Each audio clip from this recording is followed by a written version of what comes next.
What a blockbuster first day of T20 World Cup will be treated by. The lesser ranked associate nations in this tournament might have been taken lightly by some of these tournament favorites, but the grit and determination these sides have shown in the first three matches of this World Cup have won many hearts for sure.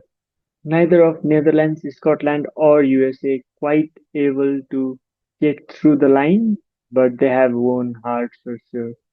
And if the excitement for this World Cup wasn't enough already, this day one has definitely opened up the entire tournament. For however much I would love to talk about these three matches, I think we should get straight into what we are here to do and talk about England versus Nepal now. England definitely wanted to get into the minds of Nepal cricketers, announcing their playing 11 a day earlier than they are supposed to. It was a bold move, a mind game, and their cricket has been such as well in recent months. That cocky, arrogant attitude on the field. But based on what we saw today at Wankhede, that England attitude might just not work against Nepal. The condition looks to be low scoring, where Nepal will be most likely to give a very tough fight. Let's first quickly go through the playing 11 that England have announced for tomorrow against Nepal. Butler and Phil Salt, two right-handed batters to open for them at the top order. Bethel, the young lefty, at number 3. Tom Banton at 4. Harry Brook, the captain. Sam Curran at number 6. The left-hand batter, left-arm pacer, who seems to deliver no matter what task you assign to him. Will Jack batting out of position at number 7. Liam Dawson at number 8. Jofra Archer and Luke Wood, the two fast bowlers, and Adil Rashid coming up with his leg spinner. Before we get into this side, let's talk about what Nepal's possible playing 11 might be for tomorrow. Kushal Bhurtel and Asif Sheikh at top of course, Rohit at number 3, Vipin Singh Oiri at number 4. At 5, Arif Sheikh. I think there is only one place for either Sandeep Zora or Lokesh Baum, and I think Zora makes it to the side after what he showed in the warm-up match. Gulshan Zah at number 7. I'd expect both Shermalla and Sandeep Lamisani to play tomorrow, which means one of Karan Nandan and Sompal has to miss out.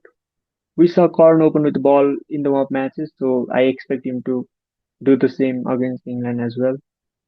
And Sompal has been quite expensive and has not found his form. So I think for the first match at least Sompal will be dropped. And now the matchups get interesting. England have gone with two pacers and Sam Curran as their third pacer and dropped Jamie Overton, which is quite interesting. But the main matchup would be England spinners against Nepal's right-handed batters. Gulshan Jha will be the only lefty in Nepal's lineup, and the right arm leg and left arm off spin of Adil Rashid and Liam Dawson, with the ball turning away from the right-handed batters, will be a very key matchup. I think that's why Liam Dawson got a nod ahead of Jamie Overton, even in those Mumbai conditions. They made a right call, dropping Overton and making room for Luke Wood. His raw pace is terrifying, and the Wood Archer duo can cause trouble for Nepali batters up front. We know that Jofra Archer will bowl at the death as well, and maybe they will use Sam Curran and his variations at the other end of the death overs. But hoping that the conditions will be similar to India versus USA match, I think Nepal spinners will have a major role tomorrow.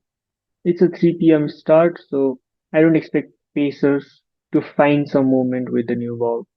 For Nepal, I think it'll have to be Nepal spinners to trap the England batters in the tricky condition that we saw today. Sher Malla, Sandeep Lamisane, and especially Dipender Singh Airi with his smart bowling in terms of his line and length will be very, very crucial, especially against the left-hand batters Jacob Bethel and Sam Curran. Dipender Singh Airi will be a key matchup for Nepal. We are hoping that this World Cup would not be dictated by who wins the toss like it was in 2024, but looks like the Mumbai conditions is going to be that way. If you want to win the match, then you'll have to win the toss. Whoever wins the toss would like to see how the pitch behaves and like to chase, I think. I think 180 will be an over par total considering what we saw today and how the pitch behaved. The entire day was quite misty and there was a bit of movement up front because of the moisture, I think. But in the afternoon tomorrow, I think it will be spin to win the match. So yeah, I don't have much to add to that. Nepal's openers will have to be quite careful against the raw pace of Lukud and Sofra Archer. And once you get through that, Nepal can target Will Jacks. Will be bowling right arm off spin, and that will be a good matchup for Nepal if he comes in because Nepal have six right-handers. So yeah, that's all from me. If you bat first, 170, 180 should be a winning total. If you're bowling first, then you should be able to restrict your opposition below 150 to have a chance. Let me know what you think and drop your comments about what you think. Who will be the players to look out for to you? For me, it will be Shermalla against right-handers and Deepinder Singh is gutsy, quick-thinking bowling against the lefties Jacob Bethel and Sam Curran. What do you think can Nepal do to win this match? I would love to hear your opinions. Keep loving the and sports.